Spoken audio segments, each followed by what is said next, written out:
નમસ્કાર, બેનિફિટ ન્યૂઝમાં આપનું સ્વાગત છે. હું છું મહેશ. નજર કરીએ અત્યાર સુધીના મહત્વના સમાચાર.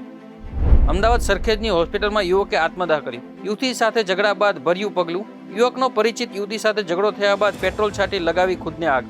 સારવાર દરમિયાન યુવકનું મોત નીપજ્યું. મૃતક યુવક પર યુવતીને અવારનવાર હેરાન કરવાનો આરોપ હતો. સરખેજ પોલીસે અકસ્માતે મોતનો ગુનો નોંધી તપાસ હાથ ધરી. ગુજરાત સરકારે જાહેર કર્યું વર્ષ 2026નું રજાઓનું કેલેન્ડર. સરકારી કર્મચારીઓને વર્ષે મળશે 99 રજાઓ, જેમાં 23 જાહેર રજાઓ, 24 શનિવાર અને 52 રવિવારોનો થશે સમાવેશ. વર્ષમાં 6 રજાઓ એવી આવશે જેમાં કર્મચારીઓ 1 CLનો ઉપયોગ કરીને માણી શકશે મિની વેકેશનનો લાભ. ધારાસભ્ય કુમાર કાનાણીના પત્ર બાદ સુરત બ્રિજ નીચે ગેરકાયદેસર વસવાટ દૂર કરાયા.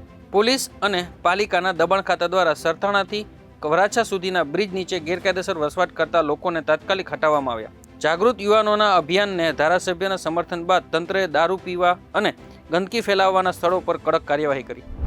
સુરત મહાનગરપાલિકાના સિક્યુરિટી ચીફ ઓફિસર જાગૃત નાયક વિવાદમાં આવ્યા. ફરજ પરની કચેરીઓમાં તેઓ પોતે પ્રતિબંધિત સિગરેટ પીતા હોવાનો વિડીયો થયો સોશિયલ મીડિયામાં વાયરલ. ભારત સરકાર દ્વારા સિગરેટ પર પ્રતિબંધ મૂકવામાં આવ્યો હોવા છતાં સરકારી કચેરીમાં તેનું સેવન થતા અને તે ક્યાંથી લાવવામાં આવી તે મામલે હાલ મનપા દ્વારા તપાસના આદેશ આપવામાં આવ્યા છે. તો આ હતા અત્યાર સુધીના મહત્વના સમાચાર. આવા સમાચારો જાણવા માટે તમે જોડાયેલા રહો બેનિફિટ ન્યૂઝ સાથે.